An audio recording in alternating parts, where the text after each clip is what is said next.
I want you and I to rank financial advice. So my producer, Drew, has put together some stuff. So I don't know if you're familiar with doing like the S tier ranking. All right. So we've got S, A, B, C, D, E, and F. Okay. And S tier is like, yo, gangster. That's like the highest tier. Okay. All right, let's go, Drew. Hit us with it. Gangster meaning good. The best. Okay, because I'm not cool. That's like that Sigma tier. I think that's what the S actually stands for. Somebody will have to correct me. And F is like fucking bad. Terrible. Okay. Fail. Why he's made it blue on here, I guess it's just a color from red, hot, amazing, to blue, cool, lame. Okay, I like this. Let's Exactly. do it. Yeah, the blue is a cold hard take. Is the first one going to be me? I would be shocked if you end up anywhere other than S tier. All Okay. right. Okay, here we go. Your network equals your net worth. All right, is that S tier, F tier? What do you think? I think that's probably A. So All that's right, A second. tier? Yeah. Not S, but A. What do you think? I believe in it big time, but because I have not done it, I'm going to put it C tier. I am living proof that you can do it without it, but man, do I think that I should be punched in the mouth by myself. Yeah. This is not an invitation to people out in public for not doing that more. So that's a big miss in my book, but you can clearly do it without it. Yeah. I think we've been messing around with this idea of the 5 steps. So in order to become really, really wealthy, step 1 and 2 are you have to work really hard for longer than you think, which is step 2. You have to increase the skill stack that you have. You have to have more valuable skills. Then you have to take risk once you have those skills. And finally, you have to have connections where you give and take in order to have like real wealth. And so it's, that thing you talked about in the beginning, grit. Are you willing to do a hard thing for a long time, resiliency, to finally, are you valuable? Do you have a good skill set? To then, can you take risk? Are you willing to jump in and choose yourself? And then finally, connection. So I think it's really helpful at the highest level. No doubt. All right, Drew, next. The way to get rich is to save money. I disagree with that. Where's it go? I've never met anybody who got rich that wasn't in their 70s and did it by saving. So I think that is an F tier. That's hard F. You hard cannot F. save money because of inflation. The buying power will be stripped from you. That is a fool's errand. It's immoral that that's true. Yeah. But it is true. That's so, true. Hard F for me. Hard F. I mean, that's just math, actually. Yeah, literally. That's literally just math. I mean, have you ever seen the dollar symbol where it basically, when the Fed was created in the 40s, Yes. and then you go all the way to the dollar amount that an individual dollar is worth today, you can like see it. It looks like this. It looks like a sloping ski slope with what a dollar used to be worth and is worth today. It's like a beautiful visual that only is because of our government deflating Every things. fiat currency has the same graph. That's what I'm saying. These are probably inevitable cycles. Yeah. You have to have a currency that can't be inflated. I got to buy more Bitcoin, huh? I mean, look, I try not to overhype it because right now Bitcoin is volatile, but you need a currency that is uninflatable. Yeah. Yeah. Yeah. Well, I think that's the other reason why I think you have to, you could have a currency that's uninflatable. You could also have assets that increase in value, such as like gold, for instance, maybe real estate, you could say, land. Oof. Real estate makes me nervous. Yeah, because of maybe And nationalization. in fact, we're going to get to that. I think that's one of the items, if I'm not mistaken, Drew. Yeah, but the last thing I think we should talk about is price controls. So like one of the reasons I like owning businesses is because if the currency deflates or if inflation happens, you increase your prices. Yep. And as long as you make sure you have some price elasticity, the ability to raise prices for value, then you can continue to outpace inflation in a way that you can't if you're in a job. Now, are you saying that the government being in control of prices is a bad idea, Yes. Codie Sanchez? Yes. What? Did you read that tweet from, it's actually a friend of mine, his name's Robert, he's like a CFO, and he had the world's best tweet about why price controls is a terrible idea. And it's worth reading. But If it was the one that like breaks down like literally from a grocery store Yeah, that's perspective, exactly right. I didn't know, I don't remember who it was from. Yeah. But it was literally brilliant. Yeah. And price controls equal starving to death. Yeah. It's just quite literally true. That tweet and many other analyses have just walked people through it. It's absurd. yeah, It's absurd. that's a red flag. Anybody who says you should control price. I mean, and then people go, well, like, what about pharma? And so there are instances in which it makes sense to make sure that if there is life-giving care in some way, we aren't gouging people for it. Interesting. I think that what Mark Cuban is doing would be my preferred method of dealing with that. Yeah. If you have created some bizarre system where the market has been clamped down on so hard that nobody has done that, yes. But do that at high risk, because once the government starts doing that, they just want to keep going. But what Cuban is doing with drugs, cost plus drugs, I forget the exact name, but that to me is brilliant. Like, get the transparency, let somebody compete in the open market and let him win. And he's doing exactly that. And I hope he gets even wealthier for doing it. He and I certainly don't see eye to eye on all things, but I'm so glad. Like, so many people have gone against him simply because he has a take politically that they don't like. And I'm like, look at what this guy's done. Like, he brings a lot. You could, by all means, ignore a lot of the things that he's saying that don't work in the real world or you fear won't. But man, don't throw the baby out with the bathwater. Oh, I agree. Moral absolutism will not make you money, for sure. Carfax. What's our next one? Don't buy a house. You should rent. E. What's your take on buying versus renting? Well, multiple aspects. One, I think we have to not just look at what the math says, which is that sometimes it's cheaper to rent, especially if you add in all additional costs to it, and say the average American has, so what is it? 60% of Americans have $1,000 saved up, and something like 30% of Americans have no savings.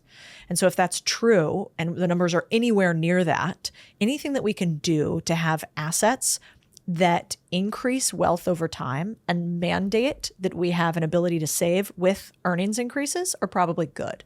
And so I think sometimes people talk about this and they're like, no, you shouldn't do it because, like, Ramit Sethi is sort of famous for this line. But we shouldn't do it because, in fact, you should allocate your money somewhere else and it'll make you more money. That's like the argument there, except that most people don't keep their money in the stock market when the stock market goes down. And so you can't use like the average return of the stock market, which might be 10%, because people get emotional and they pull things in and out. So that's why I think behavioral economics is really important, overlaid on top of hard math and investment returns. So for me, I know that most Americans' net worth is largely tied up in their homes, for instance, and that might be good considering our behavioral economic patterns of not really saving at all. Yeah. So I'll put it C tier, excuse me. So remember, this is, dear audience, remember, don't buy a home, rent.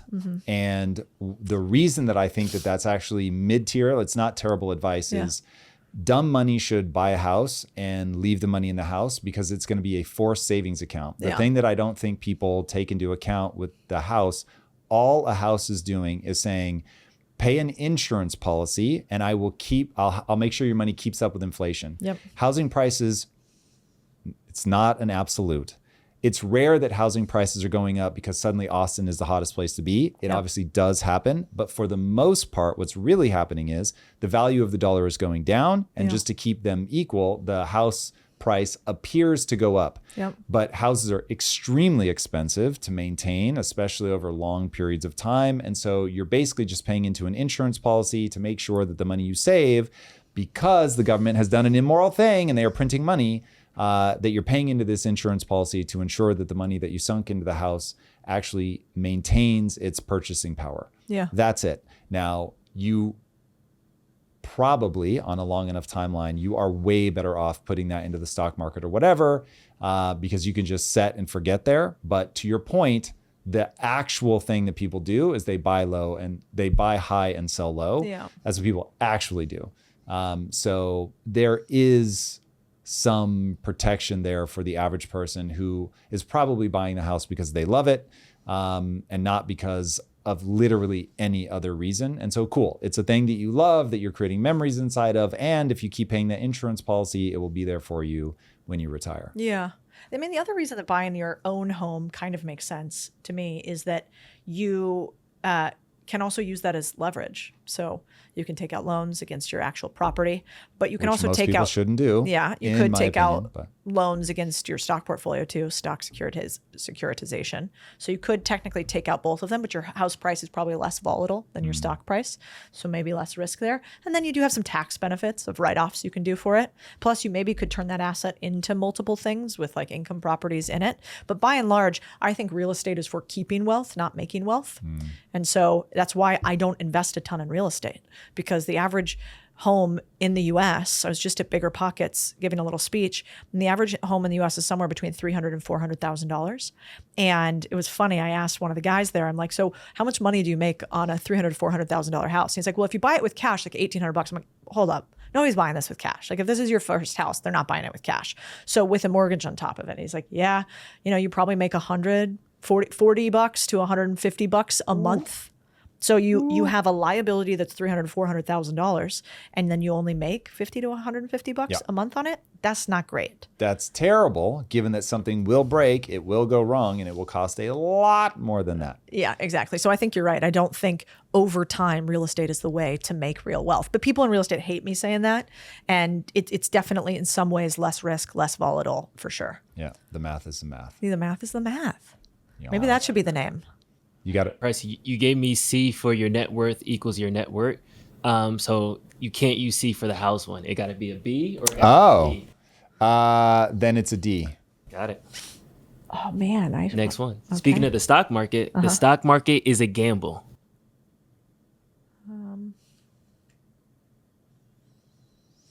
I think that's probably what I've already used F and E. Yeah. I guess that's a D. The stock market is a gamble is a D to me. It is a gamble if you're day trading. Like don't Robinhood, don't YOLO into the stock market. But over time, we have numerical returns that show that if you average out the returns, it's not a gamble. That you can have some predictive ability to see what the future might look like over a long time period. So I think the question is, are you investing consistently?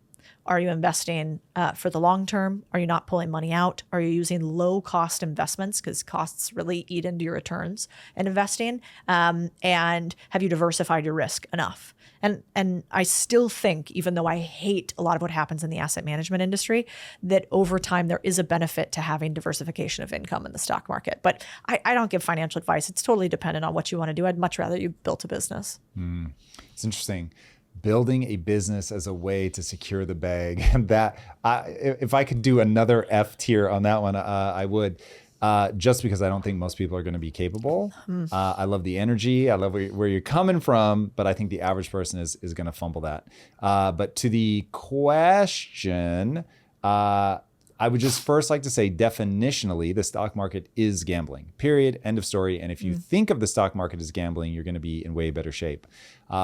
The weird thing is, though, on a long enough time horizon, what you're gambling on is the ingenuity of the people in whatever sector you're betting on. And betting on human ingenuity, especially if you can take a full global perspective, so you're protected from any sort of pocket problem, is the best gamble that I know to make. So the stock market as a gamble is give it the lowest thing that I haven't already used.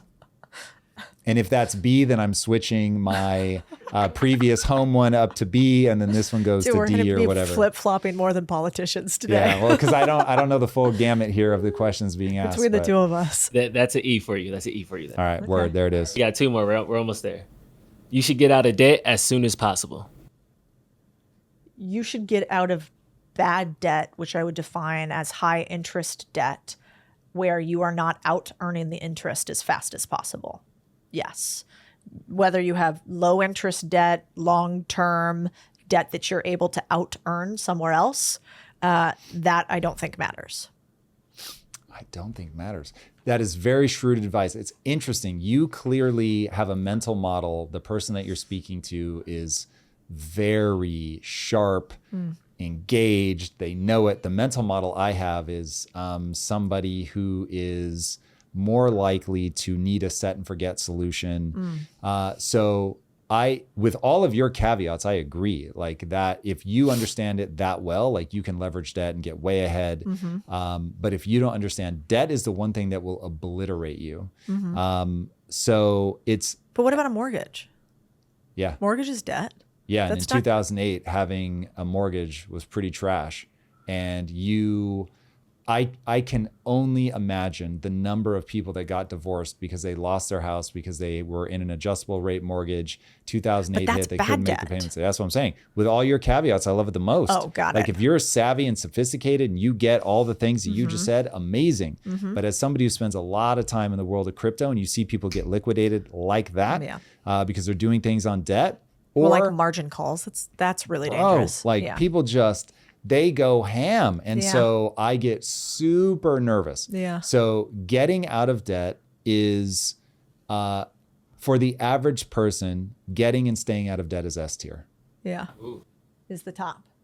So you're that's what is it? It's Charlie Munger said, or the easiest way that a man loses all of his money. Ladies, liquid, and leverage. Ladies, liquor, and leverage. I fucked that one up pretty royally, but it's a great line, which is basically, and then Warren Buffett had the best one where he came back and he said, my partner, Charlie, I think meant to say just one L, leverage. Yeah. I guess that you're right. I am optimistic about an idea that what if we can actually, if you really sit down and you explain to somebody simply,